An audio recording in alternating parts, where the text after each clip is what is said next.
Hey there, fellow traders, and welcome back to Options Made Simple. And today we're going to get a little bit more in depth on how to open up an options account and how to set everything up for your first trade. Let's get started.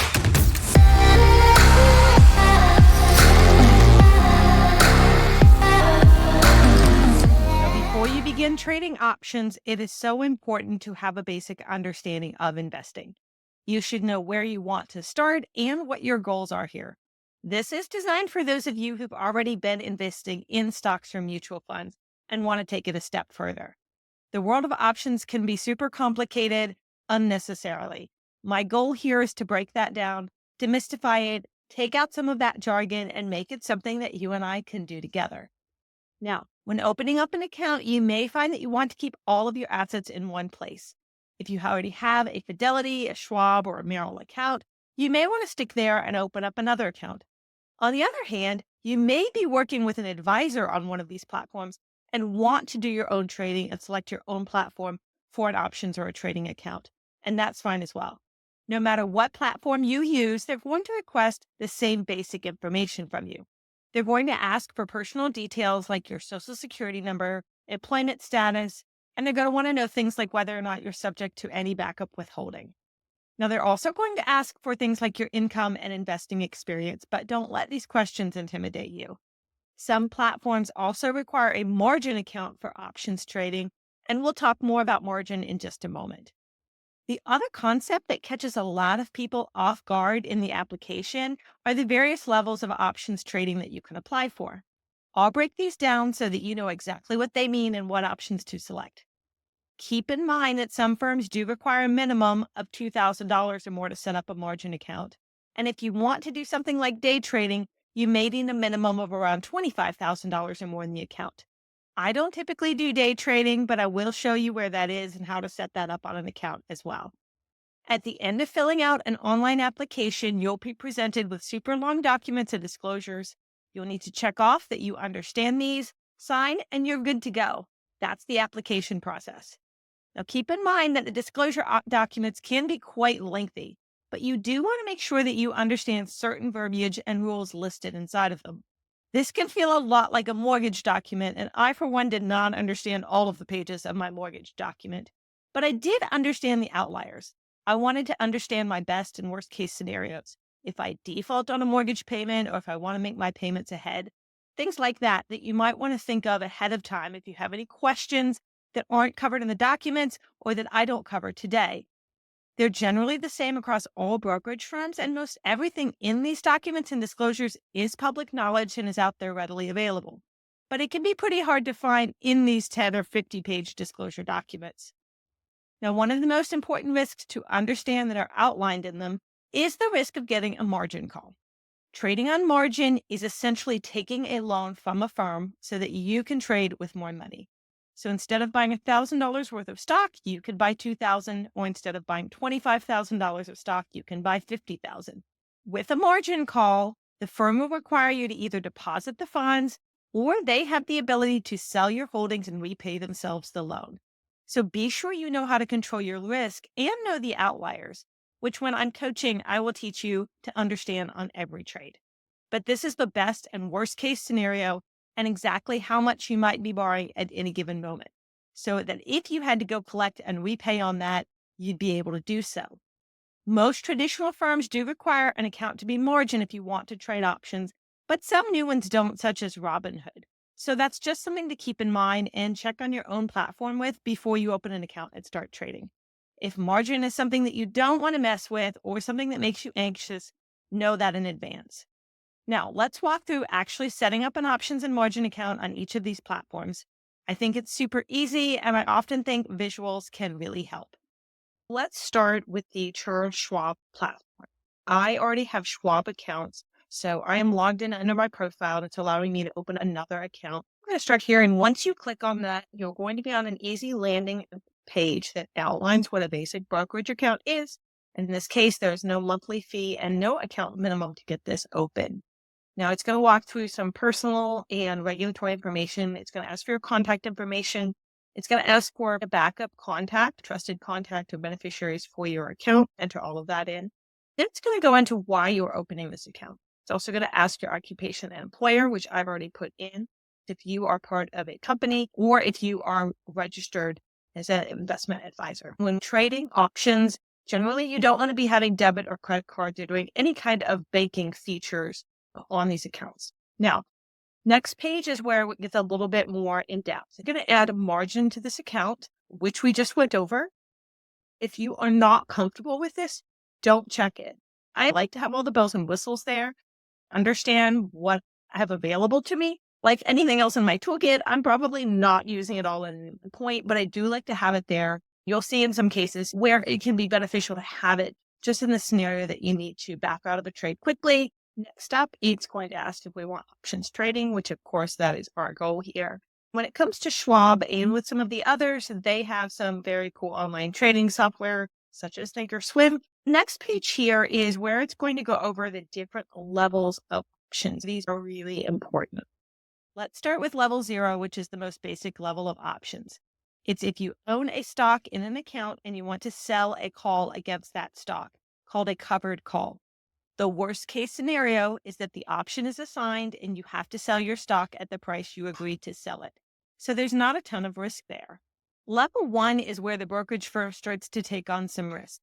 If you buy a call without owning the security, meaning that you pay for a call, it hits your price, you agree to buy that stock, the strike price. The brokerage firm is going to want to make sure that you have enough money in your account to actually buy the stock that you said you would. So this is considered level 1. In this case, they're allowing you to buy a call or a put option, and it says that if you are assigned that you will actually come up with that money or have that money in your account. Level 2 gets slightly more advanced. Now you might be selling a call and a put on the same security. It has some spreads and straddles and a few more advanced strategies with level 2. The highest level of options trading is level 3. In this case, this would be something such as selling puts, which I do quite commonly to earn income. But that is also saying that I will buy a stock as it's going down in price. And if someone wants to assign me their stock, I will pay a price for it no matter what. There is more risk here. The key and the reason they'll say unlimited risk in this category is that in theory, they might let you sell a call on a stock that you don't own. When you sell a call on a stock you don't own, that stock can go through the roof. You might have to go out to the market, buy that stock at its current market price, and deliver it to the buyer of the option at whatever price you had originally agreed to give it to them at. A great example of this might be something like Tesla or Nvidia, which can go up a few $100s in just a matter of months. There is an unlimited upside risk to how high that stock can go out there in the market and how high you'd have to go.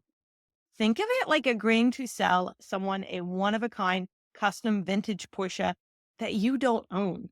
And if that person comes to your door and says they want the Porsche, you have to go find it for them, no matter what price it is or where it is, and deliver it to that person that you agreed to sell it to. Pretty dangerous, and it's not something I would ever do.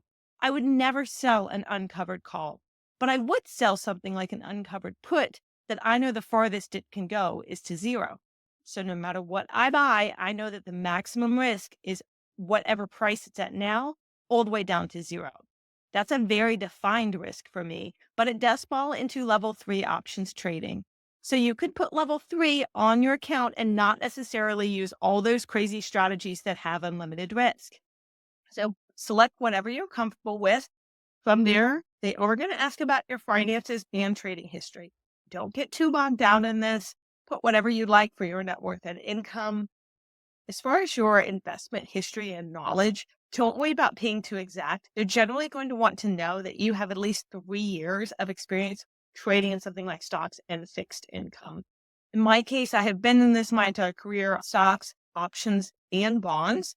In the case of commodities, I learned commodities years ago. I don't trade them. So I do have investment experience with them, but I don't put any trades in. Same with any other financial instruments. I know some other strange derivatives that I simply don't trade. I'm going to put 0 trades per year, and it's just defaulting to 1,000. Now, this is the section where they're going to go through all of your terms and agreements. You're sending a lot of disclosures that explain that you understand what all of these things are. If you have any questions, you can paste this into a search engine, and you're generally going to get some really good feedback. that is a little more concise and understandable than some of these disclosure documents. Every application is going to ask if you are subject to any backup withholding. They don't want to deal with the IRS, so that is a blanket question that you're going to see. Every application is going to have this, as well as the arbitration clauses to let you know their rights and your rights as an account holder. That should be it. At the end of this, it's going to say that your application is pending. And then typically within the day, if not within an hour or so, you'll get an email or confirmation that you've been approved for your margin access and trading. Now that we've been through everything on the Schwab platform, I want to go walk through these steps on the Robinhood platform. Again, I'm going to be showing you this on my phone on the mobile app. I find it to be a little bit simpler, easier interface, but it's going to be asking you the exact same questions to open an account and to set it up for options and margin. Now, if you don't have a Robinhood account, simply go to the App Store or the Google Play Store and you can download this onto your phone. Once the account is open and the app is up on your screen, you can link a bank account, but you can also transfer funds or shares of stock from any other brokerage or investment account, which I think is pretty awesome. So in my case, I already have a Robinhood account. So you're going to see that I pop it up into my screen and immediately it's going to open up onto a summary here. I'm going to go down into the bottom right corner and click on the profile icon. And that is where all of my account options are going to be. Now, I do love this interface because I think it's very intuitive. And as you scroll down, you're going to see that I have quite a few things already enabled on my account. I have options trading on here at level 3. And if you don't already have options trading, you're going to see a link that allows you to apply for it. The application is going to be very similar to what we just did with Schwab, maybe a few less questions and a little simpler, but the same levels. And otherwise, the questions are going to look exactly the same. I also have margin enabled on this account, and you should see a link here that allows you to request margin as well. Like I said, on this app, I love that everything is right here in the same screen. You can actually see that at the moment, I don't have any margin being used, but I do have it available to me. It shows me what my maintenance level is. Again, if I'm on any margin right now and how close I am to getting a margin call or running out. I think that's always just really helpful to have right in front of me at all times. I love transparency. At the bottom of my screen here, you're going to see this section of day trades available to me. As I mentioned, I don't day trade, so I don't intentionally enter a trade in the morning and try to exit it on the same day. For reference, the market is open from 9:30 a.m. Eastern to 4 p.m. Eastern time. And a day trade is considered purchasing a stock or an options contract in the same day that you go to close it out. That's just not something I typically do, but I do have day trading on here somewhat by default. I admit I don't even know that I remember requesting it, but I'll tell you that there are 2 reasons that I like having it on here. The first is that I make mistakes. We all do. So, for example, if I purchased the wrong number of contracts or shares, then I may need to sell to fix my mistake. Sometimes I can do that for a small loss or gain, but the reality is that those are 2 trades that I need to do. So these are considered day trades. I entered and exited on the same day, even if unintentionally. And the day trading allows me to not worry about getting an error message when that happens. The other instance where I'd use a day trade is if something happens during the day unexpectedly that swings the market. This could be something like the Fed speaks or a catastrophic event happens. All kinds of things can swing the market up or down. My trade might actually go 4 in the green or maybe in the red on the same day that I entered it. And I say, hey, I want out. This was great. I made 50% of my profit. So it can be really nice to have that day trading on there. I've never regretted having it on there, even though I'm not an intentional day trader. When I go back to my main menu, you're going to see things listed on here like Robinhood Gold, which is a feature that I pay for in Robinhood for about $5 a month. It does give me some margin interest free, as well as a few other perks, and it's definitely worthwhile for me. You can click into the Robinhood Gold or go online and see other perks if you're interested in learning about all of these things, but most platforms do have some types of upgrades, and it's good to check the math and see if those things are worth it for you. So that's it. Everything you need to know to get started trading options on any platform. Like and subscribe below for more tips and tricks. Anyone can get started trading options and earning passive income in just 1 hour a day. Have fun, and I'll see you again soon.